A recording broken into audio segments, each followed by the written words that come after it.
আল্লাহ পাক বলেন গুনাহ হওয়াটা বড় কথা নয়, ইস্তিগফার কি কতটুকু করলা, আমার কাছে মাফকে চাইলা, আমি এটা দেখি। যে যত বেশি মাপ চাইবা আল্লাহ পাক বলে আমার কাছে খুশি লাগে। আমার গোলাম অন্যায় করছে, আবার আমার কাছে এসে বারবার ধর্ণা দিতেছে, মাপ চাইতেছে, আল্লাহ এদেরকে বেশি ভালোবাসে। এই জন্য তো কোরআনে বলছে ইস্তাগফিরু রাব্বাকুম ইন্নাহু কানা গফফারা। এই আমার গোলামরা বেশি বেশি করে তওবা করো। গফফারা মুবালাগা বলছেন আল্লাহ পাক। যখনই বান্দা তুমি গুনাহ করবা আর যখন তওবা করতে থাকবা, আস্তাগফিরুল্লাহ আস্তাগফিরুল্লাহ বলেন, আস্তাগফিরুল্লাহ আস্তাগফিরুল্লাহ আস্তাগফিরুল্লাহ আস্তাগফিরুল্লাহ, আল্লাহ আমি মাপ চাইতেছি, আমি মাপ চাইতেছি, আমি গুনাহ করে ফেলছি। আল্লাহ পাক বলে আমি আল্লাহ দেখবা ইন্নাহু কানা গফফার, আমাকে পাইবা আমি বেশি বেশি বান্দার গুনাহকে মাফ করি।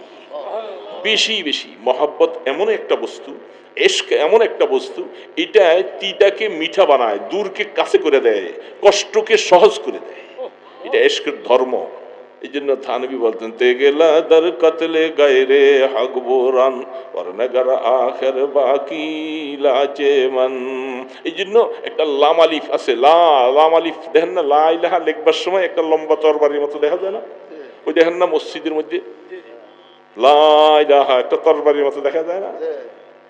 তিনি বলেন এই লাত তরবারিটা কলবের মধ্যে চালাইবা, বেশি বেশি করে চালাইবা, লা ইলাহা ইল্লাল্লাহ লা ইলাহা ইল্লাল্লাহ লা ইলাহা ইল্লাল্লাহ, এটা বেশি বেশি চালাইবা। যত বেশি চালাইবা তে গেলা দার কতলে গায়রে হাকবরান ওয়ারনাগার আখের বাকি লাচে মান। তখন দেখবা লা বাদ দিয়া দিলে সব বাদ, শুধু ইলাহ ইলাহা আল্লাহ ছাড়া আর কিছু থাকবে না, সবগুলোকে কাইটা সব শেষ করে ফেলবে। এটার পাওয়ার ক্ষমতা এত। আল্লাহ পাকের মেহেরবানি, শীত হোক গরম হোক যেই কোনো সমস্যা হোক, ইমানদার আল্লাহ পাককে ডাকতে আলহামদুলিল্লাহ বলতে কুণ্ঠিত বোধ করেন না। তারা সব সময় নেয়ামতের শুকর আদায় করেন। বলিষ্ঠ কণ্ঠে আরেকবার পড়ি আলহামদুলিল্লাহ।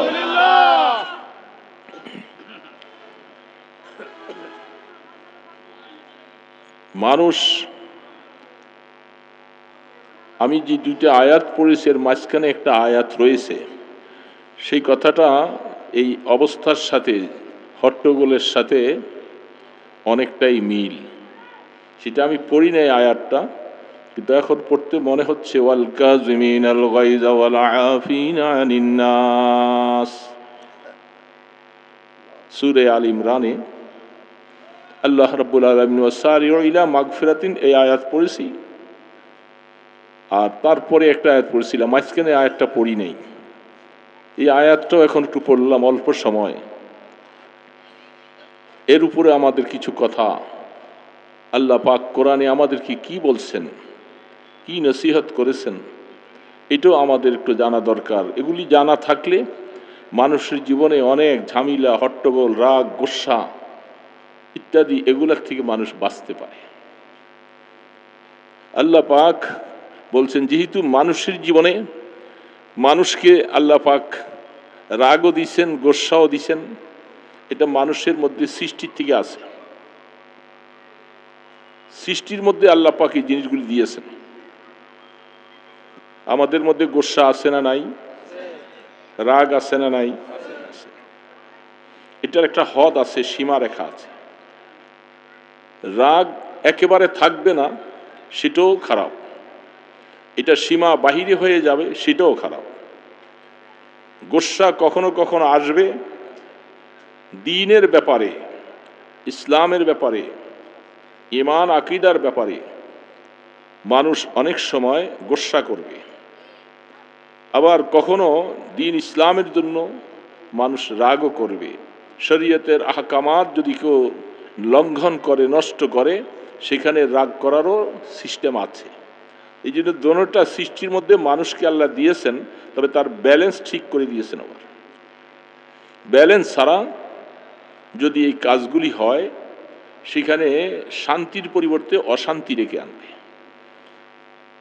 গোস্বা এটা নিজের জন্য নয়, দ্বীনের খাতিরে যদি কেউ গোস্বা করে থাকে সেটা মজমুম নয়, সেটা মামদুহ, তার জন্য প্রশংসা।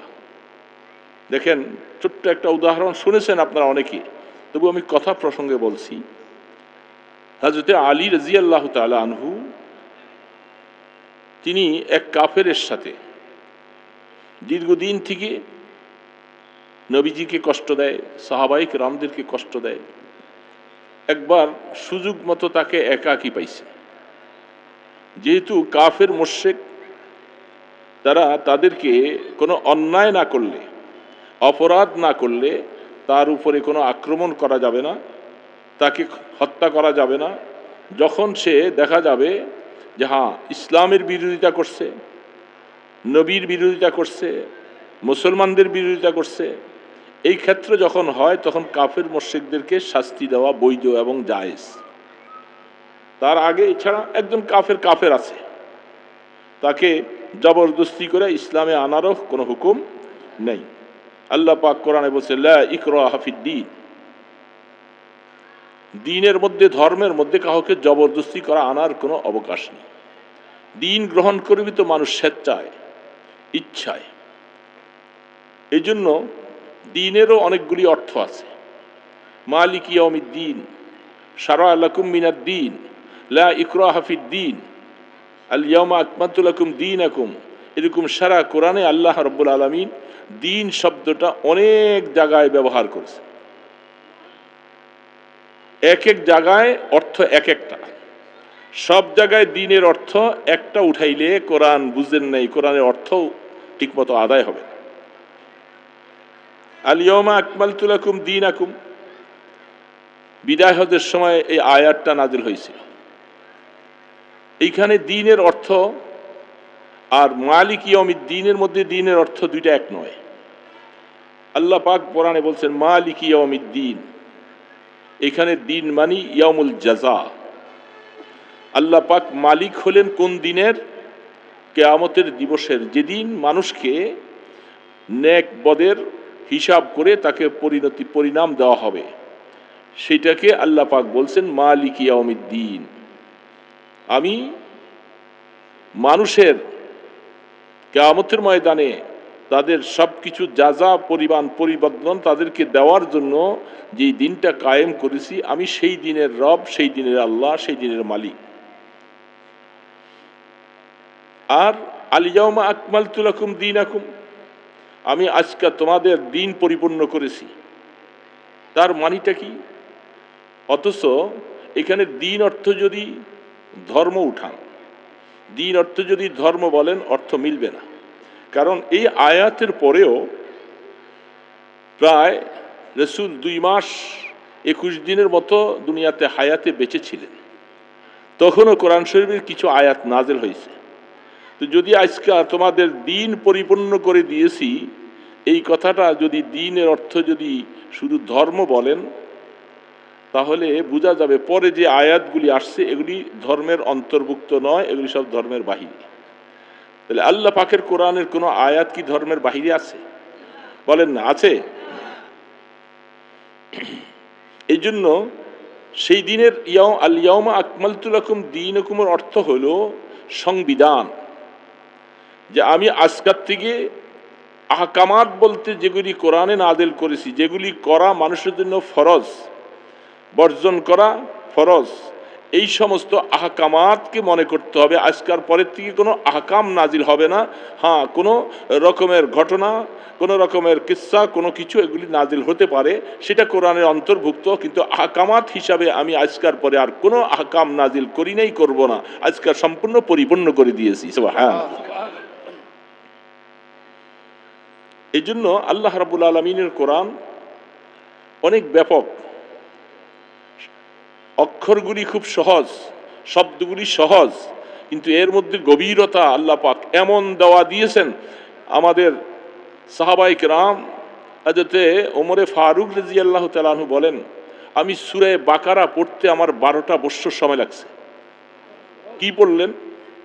কোরআনের গভীরতা এত বেশি এত বেশি, সেটা আমরা শুধু তেলাওয়াত করলে এগুলি বুঝতে পারবো না। এই জন্য আল্লাহ তাবারক ওয়া তাআলা অনেকটা জিনিস প্রেক্ষাপটে নাজিল করে থাকেন। এই জন্য দিনেরও বিভিন্ন অর্থ কোরআন শরীফে আছে। শারা লাকুম মিনাদ দ্বীন, এখানে দ্বীন অর্থ হইল আকায়েদ। আমি আল্লাহ তোমাদের আকায়েদ সম্পর্কে এটাও আমি তোমাদের উপরে দিয়েছি। আকায়েদ যদি সহি না হয় তাহলে তোমার ঈমান বরবাদ হবে, তোমার নামাজ বরবাদ হবে, সব বরবাদ হবে। তোমার আকীদা সহি হইতে হবে। এটাকে আহলুস সুন্নাহ ওয়াল জামাতের কথা অনুযায়ী বোঝা যাচ্ছে মানুষের আকীদা সহি হওয়া ফরজ। যেমনটা দেখেন আমাদেরকে ইমানে মুফাসসালের মধ্যে 6টা কথা শিক্ষা দেওয়া হয়েছে। আমানতু বিল্লাহ ওয়া মালাইকাতিহি ওয়া কুতুবিহি ওয়া রুসুলিহি ওয়াল ইয়াউমিল আখির ওয়াল কদরি খাইরিহি ওয়া শাররিহি মিনাল্লাহি তাআলা ওয়াল বা'স বা'দাল মাউত। এই 6টা কথা, এটা আকীদার বিষয়। শুধু মুখে বললে হবে না, এটা অন্তরের অন্তঃস্থলে সম্পূর্ণভাবে বিশ্বাস করা লাগবে। যদি এর একটাকে যদি কেউ অস্বীকার করে, সে মুসলমান আর থাকবে না। এই জন্য শারা লাকুম মিনাদ দ্বীন, ওখানে দ্বীন বলতে আল্লাহ পাক আকায়েদকে বুঝাইছেন যে তোমাদের এই দ্বীন মানে দ্বীনের মধ্যে কতগুলি আকীদা আছে, সেই আকীদাগুলোকে মজবুত করতে হবে। আহলুস সুন্নাহ ওয়াল জামাতের মতো নিজের খেয়াল খুশি মতো আকীদা পোষণ করলে সেটা চলবে না। তো ঠিক আল্লাহ রাব্বুল আলামিন এইভাবে কোরআনকে অনেক অনেক শব্দে ব্যবহার করেছেন। বিভিন্ন সময় বিভিন্ন অর্থে সেই কোরআন ইস্তেমাল হয়, ব্যবহার হয়। তো এই জন্য রাগ এটা না থাকলে অনেক সময় দেখা যাবে জেহাদের ময়দানে আপনি একেবারে কাপুরুষের মতো হয়ে যাবেন। জেহাদের ময়দানে অনেক সময় মুসলমানদের ইমানদারের রাগ দরকার হয়। দেখেন হযরত আলী রাদিয়াল্লাহু তাআলা আনহু ওই কাফের মুশরিককে সুযোগ পেয়ে তাকে খুব মজবুতভাবে ধরছে। হযরত আলী রাদিয়াল্লাহু তাআলা আনহু শক্তিশালী মানুষ, ওরে পাইয়া কায়দা মতো কাবু করে নিচে ফেলে দিয়েছে। ফেলে দিয়ে তিনি তার সিনার মধ্যে উঠা বসছে। এখন ওরে গলা কাইটা হত্যা করে ফেলবে, কারণ সে ইসলামের মোজাম্মত বয়ান করেন, নবীজির দুশ্মন, ইসলামের দুশ্মন, সাহাবায়ে কেরামদের দুশ্মন, সবসময় গালি গালাজ অশ্লীলতা সবসময় ব্যবহার করে। ইসলামকে ক্ষতি করার জন্য যা যা ষড়যন্ত্র সব সে করে। এগুলি হাদিসের মধ্যে বহুত পাওয়া যায়। ইসলামের ক্ষতি করার জন্য, আল্লাহর নবীকে গালিগালাজ করার মতো এরকম বহু কাফেররা ছিল। রাসূল আদেশ করেছিল যে তাকে হত্যা করে আনতে পারলে আমি তোমাকে পুরস্কার দিব। যেমন দেখেন মুসাইলামাতুল কাযযাব, আসওয়াদে আনাসি, এইভাবে কাফেররা যারা ছিল নবুয়াতের উপরে অনেক কিছু করেছেন। আল্লাহ রাসূল বলছে তাদেরকে হত্যা করবা। তারপরে আবু রাফি ইহুদি, তাকে হত্যার জন্য রাসূল বলছেন। হযরতে মুসলিমা রাদিয়াল্লাহু তাআলা আনহু, তিনি সরাসরি আল্লাহ রাসূল থেকে ইজাজত নিয়ে ওই আবু রাফিকে হত্যা করার জন্য রাসূল থেকে ইজাজত নিয়ে গেছেন। তাহলে বোঝা যায় ইসলামের দুশ্মন যারা ইসলামকে কটাক্ষ করে, নবীকে, কোরআনকে, মুসলমানকে কটাক্ষ করে, তাদের ব্যাপারে মুসলমানদের রাগ হওয়া জরুরি। বুঝেন নাই কথাটা? এই জন্য রাগ আল্লাহ সৃষ্টির থেকে দিয়েছেন, তবে এটাকে ব্যালেন্স ঠিক রাখতে হবে। কোথায় রাগ করব আর কোথায় করব না সেটা জানতে হবে। অস্ত্র তো বিভিন্ন কাজে লাগে, তরবারি বিভিন্ন কাজে লাগে, কিন্তু এটাকে উপযুক্ত ট্রেনিং না নিয়ে অস্ত্র যদি কারো হাতে তুলে দেওয়া হয়, ভালো ট্রেনিং প্রাপ্ত আলাপ থেকে যদি সেই অস্ত্র শিক্ষাটা না হয়, এই অস্ত্রটা ভালো জায়গার পরিবর্তে অন্য জায়গার মধ্যে ব্যবহার হবে। আল্লাহু আকবার। এই জন্য হযরত আলী রাদিয়াল্লাহু তাআলা আনহু তাকে ধরে কায়দা মতো খুব তৈরি করছেন, তাকে হত্যা করবে। তো সেই চিন্তা করছে আমি তো শেষ হয়েই যাচ্ছি। ওই সময় তার মুখের মধ্যে মনে আসছিল, সে খুব ঘৃণা করে, তুমি আলী, তুমি আমার সিনার মধ্যে বসছো, আজকে আমাকে মেরে ফেলবা, মারবা, তো তোমার চেহারা আমার দেখতে মনে চায় না। কাফের মুশরিকরা মুসলমানদের চেহারা খুশির নজরে দেখে না, এটা মনে রাখবেন সারা জীবনের জন্য। ঠিক না ব্যাঠিক বলেন তো? কাফেররা কোনোদিন কোনো মুসলমানকে ভালো নজরে দেখে না। যদিও আপনাদের সাথে বিভিন্নভাবে আমরা চলাফেরা করে, কিন্তু তারা মুসলমানকে ভালো বাসে না, মুসলমানের চেহারাও সুন্দর নজরে দেখে না। বহু ঘটনা আছে। সে মুহূর্তের ভিতরে হযরত আলী রাদিয়াল্লাহু তাআলা মুখের মধ্যে এতগুলি থুতু মেরে দিল। আলী রাদিয়াল্লাহু তাআলার গোসা এসে গেল। এতক্ষণ তো সে দ্বীনের দুশমন ছিল, শত্রু ছিল, আল্লাহর দুশমন ছিল, এই জন্য তাকে হত্যা করছিলাম। এখন সে যখন আমার মুখের মধ্যে সে নিচে পড়ে আছে, কাবু পেয়ে গেছি তার উপরে, সে আমাকে এতগুলি থুতু মেরে দিল। এই জন্য তার শরীরের মধ্যে গোসা চলে আসছে, রাগটা প্রকোপ বেড়ে গেছে। দেখেন শরীয়ত কত সুন্দর জিনিস। হযরত আলী রাদিয়াল্লাহু তাআলা চিন্তা করলেন, আমি এতক্ষণ যে উদ্দেশ্যে তাকে খতম করার জন্য পাশরাইয়া তাকে নিচে ফেলে দিলাম, ওই কাজের সময় আমার আল্লাহ পাকের আদেশ ছিল। এখন যদি আমি তাকে গোসা হইয়া যদি তাকে হত্যা করি, তাহলে এটা আমার নিজের জন্য হয়ে যাবে। যেহেতু আমার মধ্যে গোসা চলে আসছে, কেন আমাকে এই কাজ করলা, এই জন্য মারতেছি তোমাকে। সাথে সাথে হযরত আলী রাদিয়াল্লাহু তাআলা আনহু তাকে ছেড়ে দিলেন। ছেড়ে দেওয়ার পরে ওই লোকটা উঠা দাঁড়াইছে, তুমি আমাকে এত মজবুতভাবে কাবু পাইলা, সুযোগ পাইলা, তুমি আমাকে ছেড়ে দিলা, এটা বুঝলাম না, কি হইল তোমার? তুমি কি হাতের শরীরের শক্তি কি তোমার নিস্তেজ হয়ে গেছে, না অন্য কোনো ব্যাপার? বলে তুমি তো জানবা না, ব্যাপারটা বুঝো না। ইসলাম যে কত সুন্দর এটা তোমরা তো বুঝো না, এই জন্য ইসলামের বিরোধিতা করছো। ইসলাম এত সুন্দর শিক্ষা দিয়েছে, নিজের উদ্দেশ্যে নিজের কোনো গরজে কাহাকেও হত্যা করা যাবে না। আমাদের নবীজির জীবনে, সারা জীবনে একটা হাদিস কেউ দেখাইতে পারবে না যে রাসূল কোনো দুশমনকে তার নিজের ব্যক্তিগত কারণে হত্যা করছে। ইসলামের খাতিরে, জিহাদের ময়দানে ইত্যাদির কারণে। যেহেতু সেই হিসাবে তুমি আমাকে থুতু মারার কারণে আমার শরীরের মধ্যে রাগ গোসা অনেক বেড়ে গেছে। এখন এই মুহূর্তে রাগটাকে আমার কন্ট্রোল করতে না পারলে আমি আল্লাহ পাকের সন্তুষ্টি অর্জন করতে পারবো না, যার কারণে আমি তোমাকে ছেড়ে দিয়েছি, যাও তুমি ছেড়ে দাও। সে বলতেছে এটা ইসলাম এত সুন্দর, আসলে তো বুঝতে পারি নাই, যদি বুঝতে পারতাম তাহলে তোমাদের কোনো বিরোধিতা করতাম না কোনোদিন। ইসলাম যখন এতই সুন্দর, তো আমি আর কাফের থাকবো না, আমি মুসলমান হয়ে যাব। এটার নাম, এই জন্য গোসা এটা থাকবে, না থাকলে কাজ হবে না, আবার এটাকে ব্যালেন্স হারা করলেও সমস্যা হবে। ওয়াল কাযিমিনাল গায়যা ওয়াল আফিনা আনিন নাস। হযরতে ইমাম হাসান রাদিয়াল্লাহু তাআলা আল্লাহ রসুলের আপন নাতি, তার একজন কৃতদাসী ছিল, বাদী যাকে বলা হয়। ওই জমানায় বাদী দাসীর প্রথা ছিল। এই খাদেমাটা ওনার জন্য অজুর পানি আনতেছিলেন। অজুর পানি আনতে যায়া হাতের থেকে বদনাটা, ওই জমানায় তো আর এরকম সিলভার টিলভার ইত্যাদি এগুলি ছিল না, সব মাটির পাতিলেই সব, কি বলে না বুড়া বাবাজির আগের জমানায় এগুলি ছিল না। কত এরকম আমাদের মা বোনদের, আমাদের মায়েরা চাচিরা পাক করতে যাইয়া খোসা দিছে নিচে দিয়ে সিদ্ধ হইয়া সব ভাত পড়ে গেছে, কি গেছে না এরকম অনেক গেছে। সেই জমানাটা ছিল। আবার ঘুরা ঘুরা কিন্তু এখন বিভিন্ন জায়গায় হাইওয়ে রেস্টুরেন্টে এখন আর মাটির পাতিলা, মাটির জিনিস এখন আবার ঘুরে আসতেছে। হ্যাঁ, কুল্লু সেই নিয়ার যেও নাইলা আসলি, আসলের দিকে ফিরে আসতেছে আবার।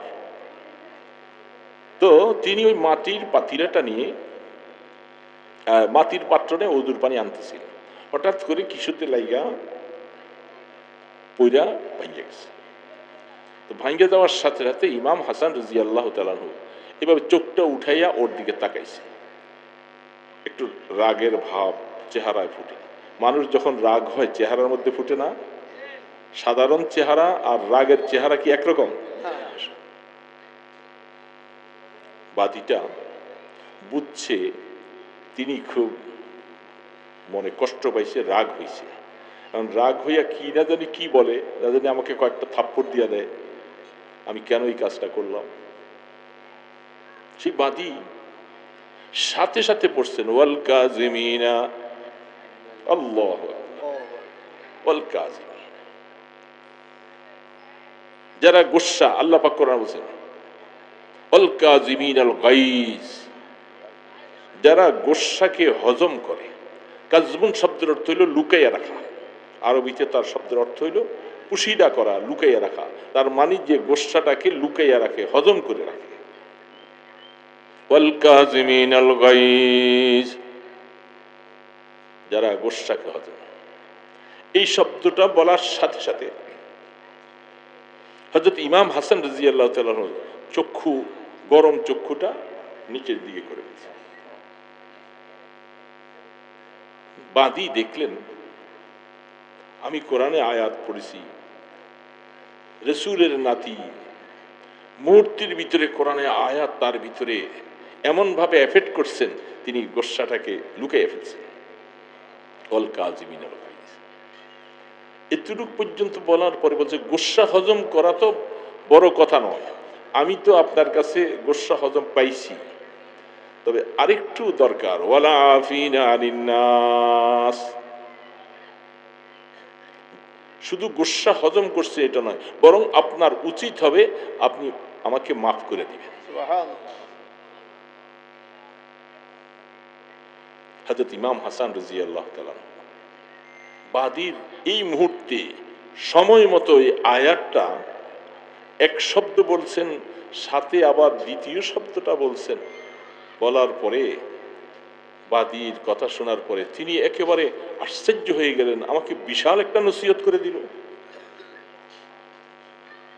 তিনি বলছেন যা, আমি তোরে মাফও করে দিলাম। ওয়াল কাযিমিনাল গাইজ ওয়াল আফিনা আনিন নাস,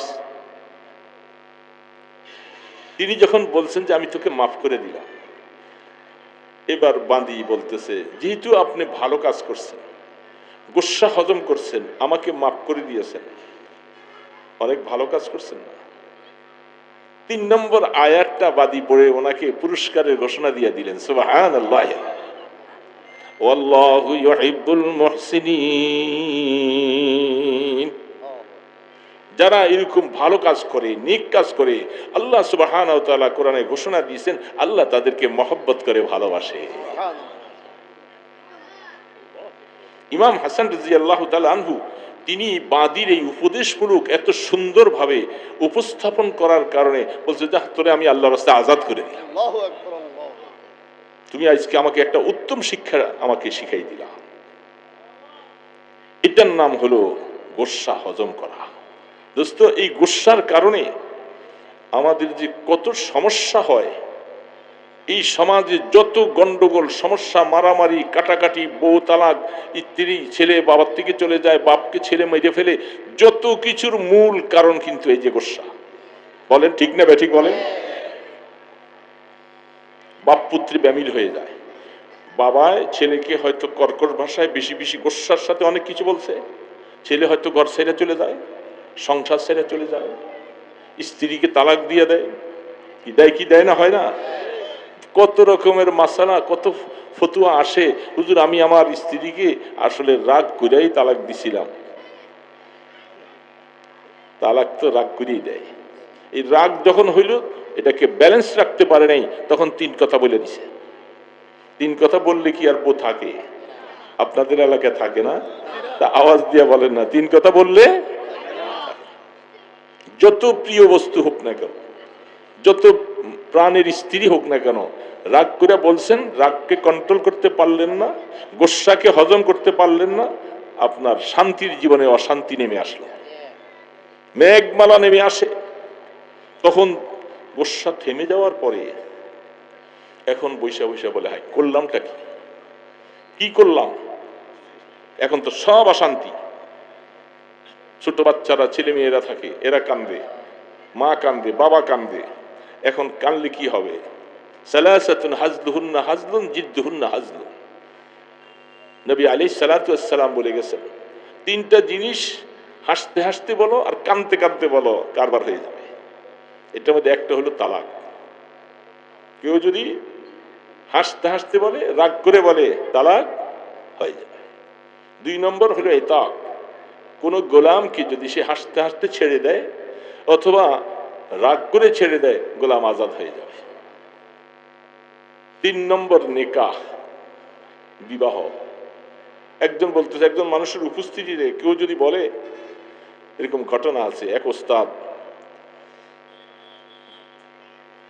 কিতাবুন নেকা পড়াইতেছে, ছাত্রটা বড় চালাক, ছাত্ররা বসে আছে, বলতে বলতে হুজুর বলে, মনে করো তোমার কাছে বিবাহ দিলাম, এইভাবে কথা বলতে ছেলে পট করে, হুজুর আলহামদুলিল্লাহ কাবিল তু, আমি কবুল করলাম।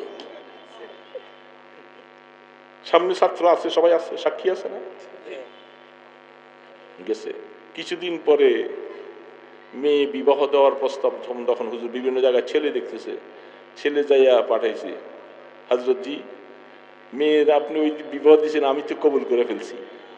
হায় হুজুর এখন খেয়ালও নাই, মাথায় বর করলি কি কস, মাসালা তো সহি, ঠিক আছে যাওয়া, কিছু করার নাই, বিবাহ হয়ে গেছে।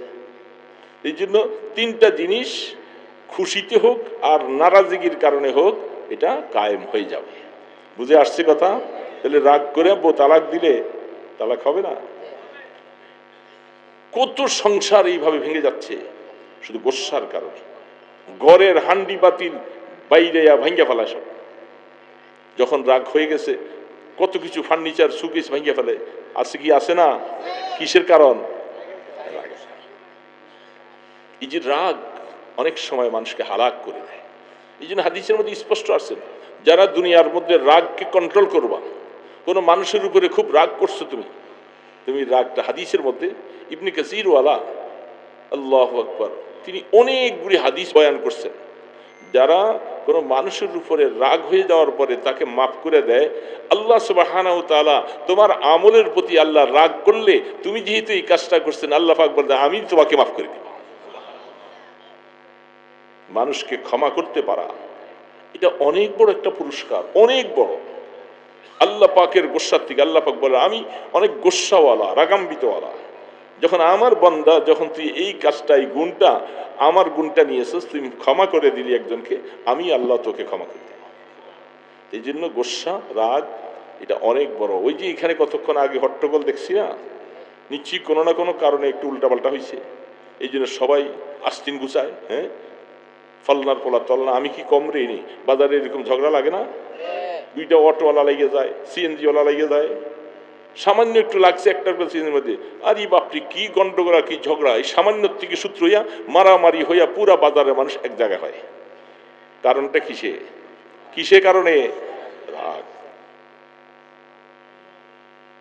মুসলমান রাগ এটা এত বড়, এই জন্য আল্লাহ পাক কোরআন আয়াতের মধ্যে এটা বলে দিয়েছেন, ওয়াল কাযিমিনাল গায়যা ওয়াল আফিনা আনিন নাস ওয়াল্লাহু ইউহিব্বুল মুহসিনিন।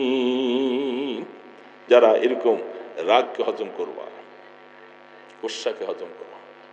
হযরত আব্দুল্লাহ ইবনে মাসউদ, হযরত আব্দুল্লাহ ইবনে আব্বাস, এই ধরনের সাহাবায়ে কেরামদের হালাত অনেকগুলি বয়ান করেছিলেন তিনি। আমি তাফসীর দেখতেছিলাম, হঠাৎ করে মনে পড়লো কথাগুলো। বলতেছেন, যদি এরকম কারো গোস্সা চলে আসে, হজম করতে না পারলে তুমি তাড়াতাড়ি হয়তো এখান থেকে সরে যাও, এখান থেকে সরে যাবা। ঘরের মধ্যে বউর সাথে, বিবির সাথে, ছেলের সাথে রাগ হয়ে গেছো, এখানে বৈশা থাকলে তোমার গোস্সা আরো বাড়বে, স্থান ত্যাগ করো, সরে যাও। অথবা দাঁড়াইয়া আসো, বসে যাও, বসার পরও রাগ থামলো না, শুয়ে যাও। হযরত আব্দুল্লাহ ইবনে আব্বাস রাদিয়াল্লাহু তাআলা বলেন, তিনি একবার এরকম রাগ হয়েছিলেন, তিনি সাথে সাথে রাসূলের হাদিস সামনে নিয়ে আইসা তিনি যে ওযু করতে শুরু করলেন। তখন তিনি বললেন, আল্লাহ রাসূল বলছেন, দেখো রাগটা শয়তান থেকে আসে। কিসের থেকে আসে? শয়তান আগুনের তৈরি। শয়তান কিসের তৈরি? আগুনের তৈরি। রাগটা শয়তান থেকে আসে, এই জন্য তোমার উপরে আগুনের তৈরি। এটাকে ঠান্ডা করার জন্য তুমি ওযু করো, পানি ঢেলে দাও, দেখবা রাগ ঠান্ডা হয়ে যাবে। দেখছেন? পারবো কথাগুলি মানতে বাবা? সবার জীবনে এরকম আসে, কিন্তু একজনও আমরা নাই, আমিও নাই, এরকম রাগ আসে না? না আসে? অনেক যুবকেরা একসাথে বন্ধু বান্ধব চলতেছে, কি মহব্বত ভালোবাসা, হয়তো কোনো একটা কথা উল্টা পাল্টা হইয়া একে আরেকজনে ঘুষি মারতে থাকে, ছুরি মাইরা দেয়, দেয় কি দেয় না? শুধু রাগের কারণে। যখন এরকম রাগ হয়ে যাবা, সাথে সাথে ওই জায়গা ত্যাগ করবা, দাঁড়ায় থাকলে বসে যাইবা, বসে গেলে শুইয়া যাইবা, অথবা রাগ না কমলে অজু করবা। মনে রাখবা। আল্লাহু আকবার। তো মাঝখান দিয়ে ওই যে এখানে হট্টগোলটার কারণে আমি একটু রাগের কথা বললাম মাঝখানে, আমাদের ফায়দা হয় নাই বাবা? হবে না ইনশাল্লাহ? মাইকের আওয়াজ নিচ্ছি, বাজারে অনেক বাবাদিরা, অনেক দোকানদাররা শুনতেছে, উপকার হবে না? আল্লাহর কোরআন তো বলছি, এটা আমার বানানো কথা তো বলি নাই। রাগ জীবনে হজম করতে পারলে অনেক ফায়দা, অনেক লাভ হবে। সবর করলে আল্লাহ পাক তার নিয়ামত বেশি দিবে। আর রাগকে যদি আস্তে আস্তে বাড়াইতেই থাকি, সংসারে আগুন লাগবে, দোকানে আগুন লাগবে, বাপ পুত্রে আগুন লাগবে, স্বামী স্ত্রীর সংসার বিচ্ছিন্ন হয়ে যাবে, অনেক কিছু হয়ে যাবে। এই জন্য রাগের ব্যাপারে খুব সাবধানতা অবলম্বন করব। তো আল্লাহ সুবহানাহু ওয়া তাআলা, আমি মাঝখানে দুইটা আয়াত পড়েছিলাম, ওয়াসারিউ ইলা মাগফিরাতিম মির রাব্বিকুম ওয়া জান্নাতিন আরদুহা কাআরদিস সামাওয়াতি ওয়াল আরদ উইদ্দাত লিল মুত্তাকিন। আল্লাহ রাব্বুল আলামিন আমাদেরকে বলছেন, তোমরা দৌড়াও, দৌড়াও। কোন দিকে? রবের মাগফিরাতের দিকে দৌড়াও। যেই রাস্তায় চললে, যেইভাবে কাজ করলে, যেইভাবে হাঁটলে, যেইভাবে কাজ করলে আল্লাহর দিকে দৌড়ানো হবে, মানে মাগফিরাতের আশা পাওয়া যাবে, সেই দিকে তোমাকে দৌড়াও। আজকাল এই ময়দানে আসলে গুনাহ মাফ হতো, কি বলেন? গুনাহ মাফ হতো না? দ্বীনের কথা, কোরআনের কথা, হাদিসের কথা শুনলে, ওলামায়ে কেরামের মজলিসে বসলে গুনাহ মাফ হয়ে যেত। এইটা তো মাগফিরাতের একটা রাস্তা। যারা বসে আছে, আশপাশে আছে, তাদেরকে আমি বলবো, আমি মাঝখানে অল্প সময় কিছু কথার জন্য বলছি, আপনারাও আসেন, এই মাগফিরাতের দিকে আসেন বাবা। কি বাবা, আসতে পারে না? আপনারা যেরকম আসছেন, আল্লাহ যে ভাইরা দূরে দাঁড়ায় দাঁড়ায় কথা শোনে, তাদেরকেও যেন এই মজলিসে বসার তৌফিক দান করেন। ওয়াসারিউ ইলা মাগফিরাতিম মির রাব্বিকুম। আল্লাহু আকবার, আল্লাহু আকবার। রবের মাগফিরাতের দিকে দৌড়ো। মাগফিরাত ছাড়া তো কোনো উপায় নাই, কোনো উপায়। আল্লাহর ক্ষমা না পাইলে উপায় আছে আমাদের? এদের যুবক বাবাদিরা, আল্লাহ পাকের ক্ষমা না পাইলে কোনো উপায় নেই, বাঁচতে পারবো না। জীবনে গুনাহ তো আছে, অনেক আছে না? আমি আমার কথা বলতেছি, আপনাদের হয়তো কম আছে, অনেক গুনাহ আছে, অনেক। ভাত খাইছি বেশি, হায়াত পাইছি বেশি, যুবকের তুলনায় আমরা বেশি বাঁচছি, বেশি খাইছি না? এই বুড়ারা বেশি খাইছি বেশি না?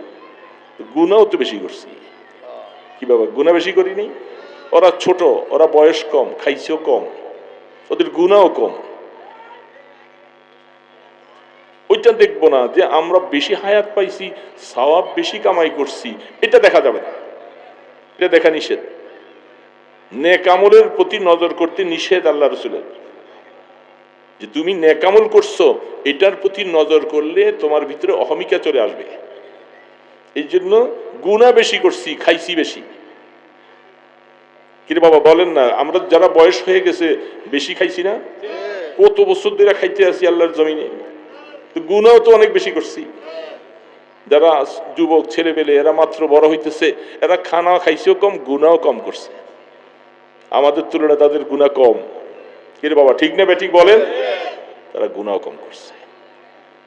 তাহলে আল্লাহ রাব্বুল আলামিন এক হাদিসের মধ্যে এই আয়াতগুলোর তাফসীর দেখবেন, সেখানে মুসনাদে আহমদের মধ্যে থেকে হাদিস নকল করেছেন। আল্লাহ সুবহানাহু ওয়া তাআলার কথাটা শুনলে আকল হয়রান হয়ে যায়। আসলে এগুলি তো অনেক সময় ছাত্র জীবনে দেখার সুযোগ হয় না, সেখানে মোলাক্কাস পড়া হয়। ছাত্র জীবনের পরে কিতাব মোতালা করলে, তাফসীর মোতালা করলে, হাদিস মোতালা করলে যে কত আনুখা, কত এরকম এরকম শব্দগুলি হাদিসে পাওয়া যায়, আকল হয়রান হয়ে যায়। আমার আল্লাহ পাক বলতেছেন, লাউ লাম তাজনাবু,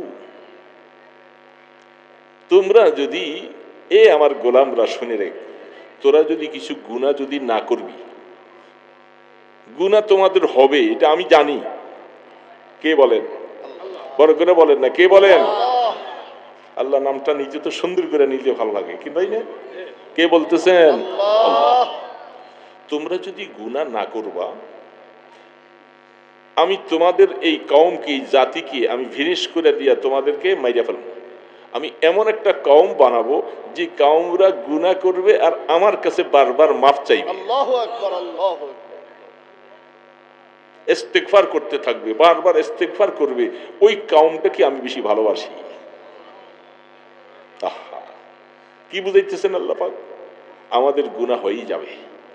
কি বলেন, হবে কি হবে না? আমরা গুনার সাগরিতে বাস করি, আমাদের গুনাহ হয়ে যাবে। আল্লাহ পাক বলেন গুনাহ হওয়াটা বড় কথা নয়, ইস্তিগফার কে কতটুকু করলা, আমার কাছে মাফকে চাইলা, আমি এটা দেখি। যে যত বেশি মাফ চাইবা, আল্লাহ পাক বলে আমার কাছে খুশি লাগে। আমার গোলাম অন্যায় করছে, আবার আমার কাছে এসে বারবার ধন্না দিতেছে, মাফ চাইতেছে, আল্লাহ এদেরকে বেশি ভালোবাসে। এই জন্য তো কোরআনে বলছে ইস্তাগফিরু রাব্বাকুম ইন্নাহু কানা গাফফারা। এ আমার গোলামরা বেশি বেশি করে তওবা করো। গফফারা মুবালাগা বলছেন আল্লাহ পাক। যখনই বান্দা তুমি গুনাহ করবা আর যখন তওবা করতে থাকবা, আস্তাগফিরুল্লাহ আস্তাগফিরুল্লাহ বলেন, আস্তাগফিরুল্লাহ আস্তাগফিরুল্লাহ আস্তাগফিরুল্লাহ আস্তাগফিরুল্লাহ। আল্লাহ আমি মাফ চাইতেছি, আমি মাফ চাইতেছি, আমি গুনাহ করে ফেলছি। আল্লাহ পাক বলে আমি আল্লাহ দেখবা ইন্নাহু কানা গফফারা, আমাকে পাইবা আমি বেশি বেশি বান্দার গুনাহকে মাফ করি, বেশি বেশি। বান্দা যখনই ইস্তেগফার করবে, বুড়া হয়ে যায়, হ্যাঁ, নড়তে পারি না, চলতে পারি না, কত কষ্ট, দাঁড়ানো যায় না, অজু করতে কষ্ট, তারপরেও এই অবস্থার মধ্যে, ওই শীতের মধ্যে বান্দা নামাজ ছাড়ে না। কিরে বাবা, নামাজ এই কষ্ট করে অজু করে, অজু করতে একটা কষ্ট, এই কষ্টটা যে লাগে, আমার আল্লাহ কি এটা বুঝেন না? বলেন না, আমার আল্লাহ কি? আল্লাহ পাক, আল্লাহ পাক বলেন আমি দেখতেছি আমার গোলামটা, তারে আমি বুড়া বানাই ফেলছি, কমজোর হয়ে গেছে, শক্তি নাই শরীরে, দাঁড়াইতে পারে না। ওই কাংড়ে মামড়ে যায়ও তারপরে অজু করতেছে, পানিটা ঠান্ডা, হাত ভিজা, ঠান্ডা ভিজা, কত কষ্ট। অজু করে আইসে আবার আমাকে দাঁড়াইয়া আমাকে আল্লাহু আকবার বলে আমার সামনে দাঁড়ায়, আল্লাহু আকবার। আল্লাহ পাক বলছে আমি বড়, আমি নাকি বড়, আমি নাকি বড়, আমার গোলাম আমার সামনে এসে হাজিরা দেয়। আহ আহা, আমার আল্লাহ পাক ইশকে আশোল আস্তে কুচো বরফরোখত, इश्क़ आशोल अस्त कूचो बरफरोख, हर चीज़ माशूक बाकी जुमला हो, मंदे इल्लल्लाह हो बाकी जुमला रफ्त, मरहबा आए इश्क़ शिरकत सूज़े राफ, तेगला दर कत्ल गैरे हक बुरन, वरनगर आखिर बाकी लाचे मन। अल्लाह হাকিম আহমদ থানভী রহমতুল্লাহ আলাইহি লিখছেন, বড় মানুষের কথা, সাধারণ মানুষ নয়। তিনি বলেন ইশক কি জিনিস জানো? এই যে আমরা এই কষ্ট করে যে নামাজ পড়তে যাই, ওযু করতে যাই, আল্লাহর একটা ইশক মহব্বত দিলে আছে দেখা, ঠিক না ঠিক বলেন? মহব্বত এমন একটা বস্তু, ইশক এমন একটা বস্তু, এটা তিতাকে মিঠা বানায়, দূরকে কাছে করে দেয়, কষ্টকে সহজ করে দেয়। এটা ইশকের ধর্ম, ইশকের ধর্ম। রাত্রে 2টা বাজে, গ্রামে থাকেন, ছেলেটা ডায়রিয়া, অসুস্থ, কঠিন, কেউ নাই, আশপাশে কারা আছে তাদেরকে ডাইকা দৌড়াইয়া, বাইরে আমার ছেলেটা তো মরে যায় অবস্থা, দৌড়াইয়া, গাড়ি নাই, কিছু নাই, কত কাঁধের মধ্যে নিয়ে খাটে করে উঠেও তার সাথে হাসপাতাল যাবো, কি করে কি করে না। বাবার ছেলের ইশক, ছেলের মহব্বতটা দিলের মধ্যে আছে। ঠিক আল্লাহর গোলাম দিনের মধ্যে যখন আল্লাহর মহব্বত আসবে, তখনই সে পারে পানি দিয়া ওযু করতে, ঠান্ডা ঠান্ডা পানি, কি ঠান্ডা। শীত দিছেন, শীতটা কে দিছেন? আল্লাহ দেন নাই? কিছুদিন আগে শীত পড়ে না, শীত পড়ে না। আল্লাহ কয় যে আমি একটু শীত দিয়ে দেখি আমার বান্দা বান্দিরা দেখি সময় মতো উজু করে নামাজ পড়ে কিনা, নাকি শীতের কারণে সে কম্বল মুড়ি দিয়ে শুয়ে থাকে। এটা তো আমার একটু দেখা দরকার, দেখা দরকার না? শীত না দিলে কেমনে দেখতো? এই জন্য হাকিম মোহাম্মদ বলেন, ইশকে আশো লাস্তে কুচু বরফরোখ হর জুজ মাশুক বাকি জুমলা সো। ইশক এমন একটা আগুনকে বলা হয়, মাশুক ছাড়া, আল্লাহ ছাড়া যত কিছু আছে ইশকের আগুনে পাওয়ারে এগুলো সব জ্বালাইয়া সারখার করে দেয়। দিলের মধ্যে আল্লাহ ছাড়া কিছু রাখতে রাজি না। লা ইলাহা ইল্লাল্লাহ, লা ইলাহা ইল্লাল্লাহ, লা ইলাহা ইল্লাল্লাহ মুহাম্মাদুর রাসূলুল্লাহ। ইশক এটাকে বলে। আমাদের নবীজির উপরে সাহাবায়ে কেরাম ইশকের কারণে, মহব্বতের কারণে জীবনটাকে বিসর্জন দিয়ে দিচ্ছে, জীবন শেষ করে দিচ্ছে। আল্লাহ রসুল যখন দুনিয়ার থেকে যখন চলে যাচ্ছেন, আহা, একজন সাহাবী, কৃষক সাহাবী ছিলেন, উনি হাল চাষ করতেছিল। যখন শুনছেন যে আল্লাহ রসুল দুনিয়ার থেকে চলে গেছে, দৌড়ে আসতেছে, মসজিদে নববীতে আয়েশা বলতেছেন, আল্লাহ, যে চক্ষুটা দিয়ে এতদিন আয়েশা তোমার বন্ধুকে দেখতাম, আল্লাহ আজকার পরে তোমার বন্ধুকে আর দেখতে পারবো না। আল্লাহ, আমি এই চোখটা দুনিয়া দেখার জন্য চাই না, তুমি আমার চক্ষুটা উঠে নিয়ে যাও। কিরে বাবা, হাদিস শরীফে লেখেন আসারে সাহাবার মধ্যে আল্লাহ সাথে সাথে তার দোয়া কবুল করছে, বাস তার চক্ষু অন্ধ হয়ে গেছে। আমি এই চোখ দিয়ে দুনিয়া দেখতে চাই না, রসুলকে আর দেখবো না, আমি এই চোখ দিয়ে কি লাভ? কত বড় ইশক আর কত বড় মহব্বত হলেই কথা বলতে পারে। আর মানুষ তো বলছে বলছে, হাদিস খুলে দেখেন, আল্লাহ রসুলের একটা ওট ছিল আর একটা গাদা ইন্তেকালের সময়। বুখারী শরীফে এগুলার কথা অনেক আসছেন, এক একটার এক এক নাম রাখছেন ইত্যাদি অবস্থা। ওটটা রসুল ইন্তেকালের পরে তার সামনে খাবার নিয়েছেন, পানিও খায় না, কোনো খানাও খায় না। কয়েকদিন পর্যন্ত না খেতে খেতে খেতে খেতে ওটাই অবস্থায় মরে গেছে। খানা ছেড়ে দিছে, পানি ছেড়ে দিছে। আমার আকা, আমার সর্দার, আমার মাহবুব, আমার মামদুহ, তিনি যখন চলে গেছেন দুনিয়ার থেকে, আমি আর খানা খাবো না। গাধাটা সে একটা কুয়ার কাছে যে ফালাইতে ফালাইতে চোখের পানি ঝাড়তে ঝাড়তে কুয়ার মধ্যে নিচে ফালাই দিয়ে মরে গেছে। এটা মোহাম্মদ হামিদে হামদ খোদা বাস, মোহাম্মদ হামিদে হামদ খোদা বাস, খোদা আফেরি মোহাম্মদ মুস্তফা বাস। ওহো মোহাম্মদ আজতু খাহাম খুদারা, এলাহি আজতু হুব্বে মুস্তফারা। আমার আল্লাহ দুনিয়ার মানুষের প্রশংসা চায় না। আল্লাহ পাক বলে, আমার প্রশংসার জন্য আমার নবীজি, আমার বন্ধুই যথেষ্ট। আমার নবী আমার যে প্রশংসা করছে, তোমরা পারবা না এই প্রশংসা। এই জন্য আল্লাহর আরিফ বলে, আল্লাহ মোহাম্মদ আজ তুমি খাহাম খুদারা, ওগো রাসূল, আপনার উসিলা দিয়া আমরা আল্লাহকে পাইতে চাই। আপনি দয়া করে আমাদেরকে রসুলকে মহব্বত বানাইয়ে দেন। এলাহি আজদু হুব্বে মুস্তফারা, ও আল্লাহ, আমরা আপনার মহব্বত দ্বারা আমাদের নবী, আমাদের বন্ধুর মহব্বত ভালোবাসা চাই। একে অপরের সাথে কালেব। এই জন্য দোস্ত বুঝতে হবে ব্যাপারটা, ইশক এটাকে বলা। ইশক যখন বেশি আসবে, আল্লাহর ভালোবাসা মহব্বত যখন আসবে, সে গুনাহ করবে না, আল্লাহর নাফরমানি করবে না। তখন তার দিলের ভিতরে ভয় আসে, আমি আল্লাহ পাকের সবকিছু খাইতেছি, চলতেছি, ফিরতেছি, তিনি আমাকে এত সুন্দর সবকিছু দিলেন, আমি আল্লাহর সাথে নাফরমানি কেমনে করি, কেমনে করি? এর বাবা এরকম কথাটা মনে আসবে না তখন? এই জন্য কথা বলতে গলি টাইম, এই জন্য আমাদের এই কথাটা বোঝা দরকার। মহব্বত ইশক এটা এমন এক জিনিস, এটা দিলের মধ্যে যখন আসবে, এই ইশকের কারণে দিলের মধ্যে গায়রুল্লাহ যত থাকবে এগুলার আগুন দিয়া জ্বালাই ফেলবে। इश्क़ आशुर रास्ते कुचो बरफरोख्त हर चीज़ माशूक़ बाकी जुमला सोख्त। এই জন্য থানবী বলতেন তে গেলা দর কতলে গায়রে হক বোরান ওয়ারনাগার আখির বাকি লাচে মান। এই জন্য একটা লাম আলিফ আছে, লাম আলিফ দেখেন না, লা ইলাহা লিখবার সময় একটা লম্বা তরবারির মতো দেখা যায় না?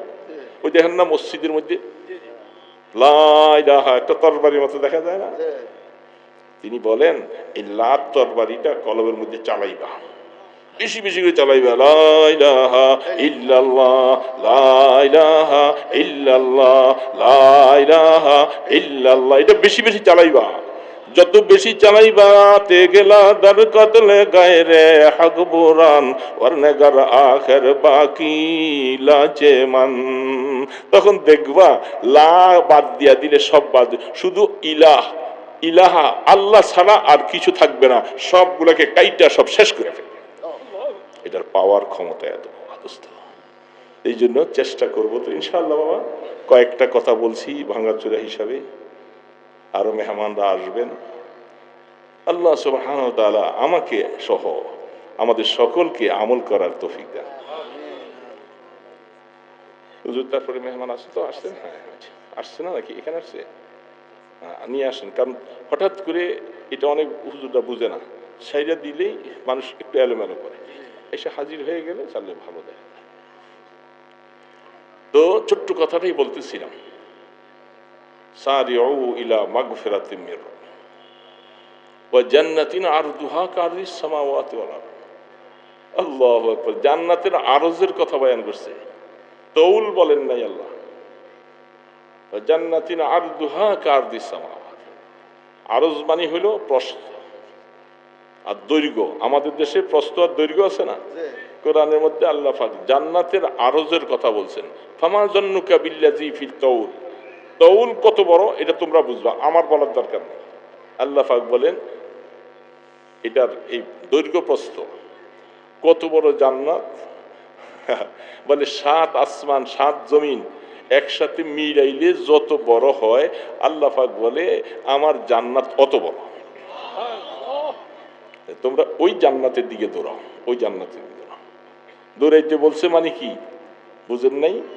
নামাজ পড়ো, রোজা রাখো, জিকির করো, তেলাওয়াত করো, যাকাত দাও, হজ করো, যতগুলি ভালো কাজ আছে এগুলা দেখলেই তুমি কাল এগুলি করবার জন্য ব্যস্ত হয়ে যাবা, বেকার হয়ে যাবা।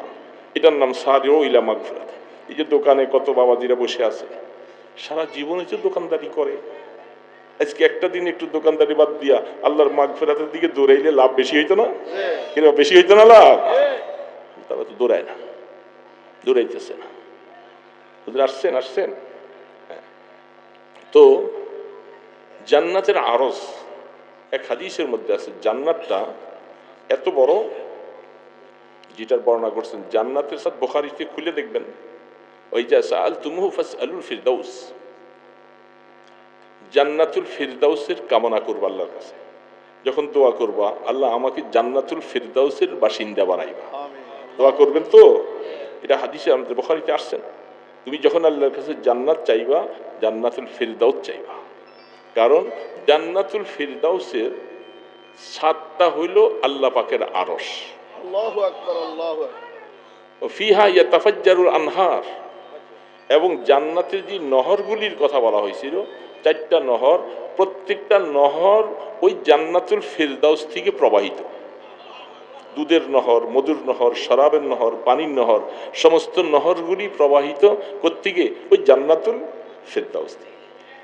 সেখান থেকে এই নহরগুলি যখন প্রবাহিত হচ্ছে, তো তোমরা আল্লাহর কাছে জান্নাতুল ফিরদাউস চাইবা। আর জান্নাতুল ফিরদাউস এটার স্বাদ হইল আল্লাহর আরশ। এই জন্য আল্লাহ পাকের আরশ সামনে থাকতে হুজুর চলে আসছেন, আলহামদুলিল্লাহ। একজন মেহমান আসতে থাকলে 2-1 মিনিট ওনার জন্য একটু সুযোগ দেওয়া, তাইলে মজমাটা ভাঙে না। কথা বুঝতে পারছেন? আবার কিছু কিছু বক্তা এরকম আছে, আমি গত পরশুদিন এক জায়গায় গেছি, আমি যাইয়া পাশের চেয়ারে বসে রয়েছি, ওনার কথা শেষ হয় না, উনি আরও কিছু বলে দেয়, আমার একটু কথা বাকি রয়েছে, ওইটা করতে যাইয়া তারপর আরও 10 মিনিট কাটাই দিছে। এটাও নিষেধ। মেহমান চলে আসলে যত ভালো কথাই আমার সামনে থাকুক না কেন শেষ। আর মেহমান আসতে একটু দেরি করলে 2-4-5টা মিনিট ওনার জন্য একটু সময় দেওয়া, এই দোনোটাই হলো বাইন বাইন ইনসাফ। আল্লাহ আমাদের সকলকে